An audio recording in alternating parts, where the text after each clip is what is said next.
RuneScape 3 is in a painful situation because it's a beautiful game that holds so much potential for the future. A game that both the developers and players have spent so much time in crafting, from the implementation of the invention skill to the gorgeous soundtrack and engaging questlines. But all this is being held back by cash grabs, bonus experience, and other forms of quick attention grabbers, almost begging its players to come back while ignoring its current players and their more than valid complaints. It's rare to be browsing the official subreddit and not find a post announcing microtransactions or the players' general discontent with the state of the game. So much so that RuneScape 3 is at its lowest player count in history. And it's sad because, like I said, this game has so much promise, with all this controversy starting from one update in February of 2012. That update being the Squeal of Fortune. At first, this was implemented as a daily activity where players would try their luck with receiving coins, experience boosting lamps, and many other rewards. Non-members would get 1 spin and members would get 2. A bit strange, but overall a fair update. That was until April 2nd, 2012. 2 months after the introduction of the Squeal of Fortune, the tickets that allow players to spin the wheel were made purchasable with real-world money, effectively allowing wealthy players to better themselves and surpass those who were not willing nor wanting to spend their money to buy spins. This led to furious players rioting on World 66 Falandor protesting the addition of RuneScape's first microtransaction, while others quickly rushed to the RuneScape forums where there was an estimated 15,000 posts, most of which demeaned the Squeal of Fortune by giving it nicknames such as the Steal of Fortune or Real World Trading. And for some perspective on how big this was, an average update, if it was lucky, would get around 2,000 posts, so 15,000 was quite a large number. Players would also flock to several RuneScape fan sites, one of which being Zybees, where players debated about the seriousness of the update, many hoping that it was a late April Fool's joke, but they would soon find out that this was no laughing matter. As months passed, the Squeal of Fortune stayed, and while real-world trading has existed in RuneScape since its inception, it was and still is against game rules to do so. The rule can be found from an update post from 2003 stating, quote, "We want RuneScape to be a game where everyone has the same chance regardless of their wealth in real life," unquote.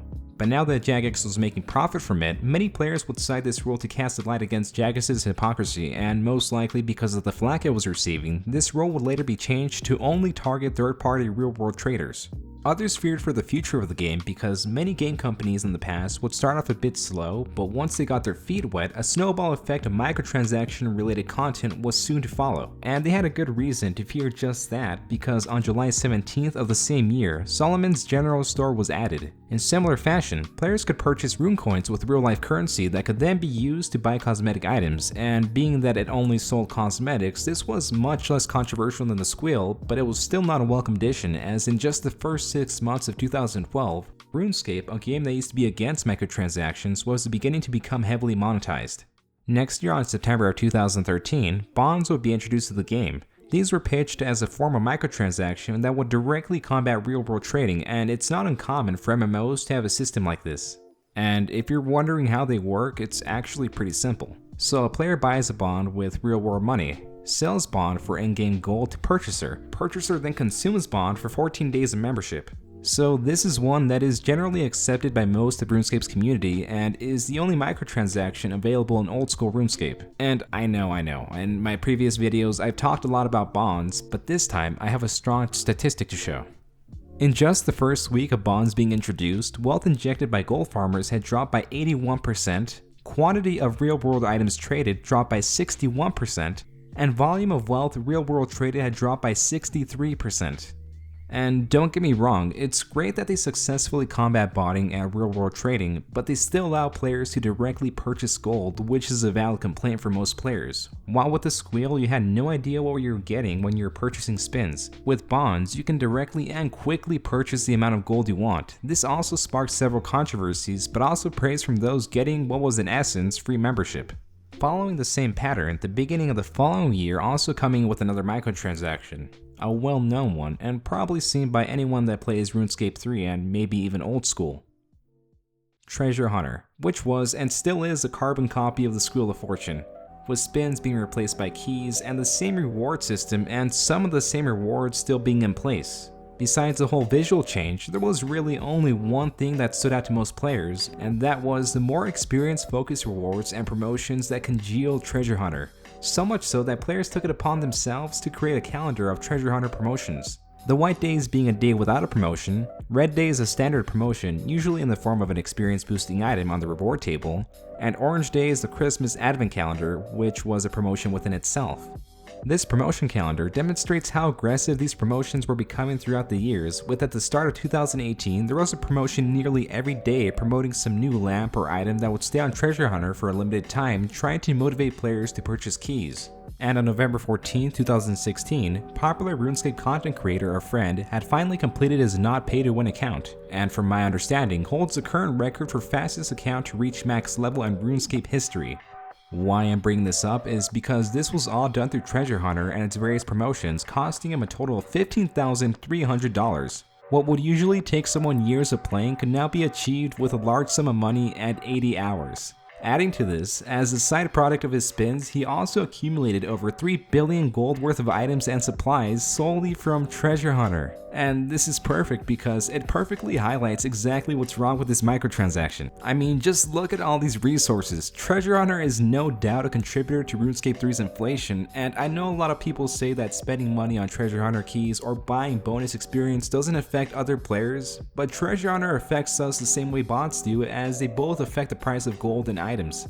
It's like, why even try to fish for profit when so many rocktails, monkfish, and swordfish are inflating the market from Treasure Hunter and bringing the prices painfully low? Or for those that are into scaling, why try to do so when someone can pass your years of scaling in a few days?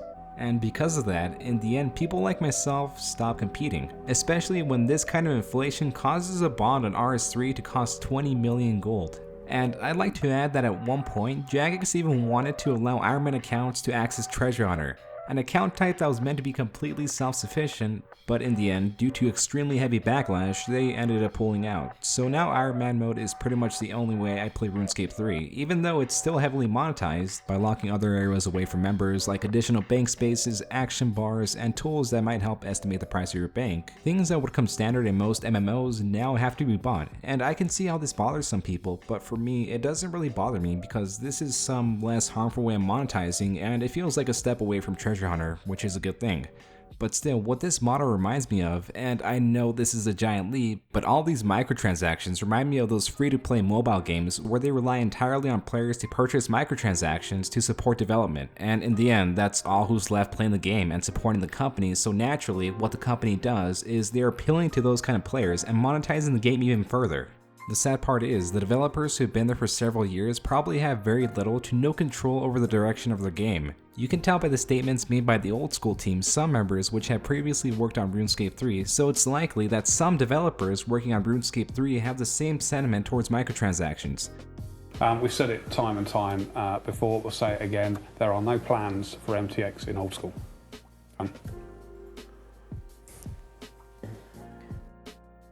Just look at this poll from 2014, giving the players 5 choices on how they would like Yelps, the Squeal of Fortune mascot, to be disposed of in the quest The Mighty Fall. These choices were not made by someone that likes microtransactions, so I think it's safe to say the developers are suffering along with us. And at this point, it almost feels like work on microtransactions are taking priority over big game updates, like the absolute embarrassment that was the release of 120 Slayer, where there was meant to be a large variety of additional Slayer monsters, was only one type of monster rehashed into several different models. Even a year after its release, it's still the same. There was so much potential into what is now an empty update. Things like this are what make people think that RuneScape 3 is dying, but from what I'm seeing, it won't die anytime soon, even with a decreasing player count. Because keep this in mind, as less people start playing and purchase membership, more and more forms of microtransactions will be developed to replace the loss of profits from losing membership. So if it keeps losing players, it's going to start appealing more and more to whales, which are players usually wealthy that make up upwards of 50% of most mobile game revenue. So what I'm expecting to see are more promotions and several new ways that Jagex can further monetize the game, which is terrible because like I said, RuneScape 3 at its core is a great game. Its combat is fun, the quest lines are engaging and have some great humor, and RuneScape 3 overall has a sometimes elitist, but a welcoming close-knit community. And what scares me most about RuneScape 3's current state are not the microtransactions, the empty updates, or even the decreasing player count. It's the fact that it's been scarred so badly by years and years of bonus experience and what seems to be a reliance of microtransactions. It almost seems irreversible because it just might be. Even if they were to strip away all microtransactions and revamp content, what would be done about the millions of skilling items left behind, the kind that still boost your experience and make the game generally easier? Would new players still be at a massive disadvantage because it might feel impossible to compete with players that had already taken advantage of microtransactions? I mean, it's just horrible to see RuneScape 3 in its current state because so much was done to the game to ensure that new updates could be easily implemented, but instead it feels like these updates are being ignored to further push MTX. And trust me, everything I'm saying is coming from the love I have for the game. I even got my max cape this year, and I'm slowly but surely getting there with my Iron Man. And I'd like to close by saying this. RS3 does have some hope left in it, it just shouldn't be spent by digging itself into a deeper hole by appealing to heavier monetization. This has been how microtransactions scar RS3. Thanks for watching.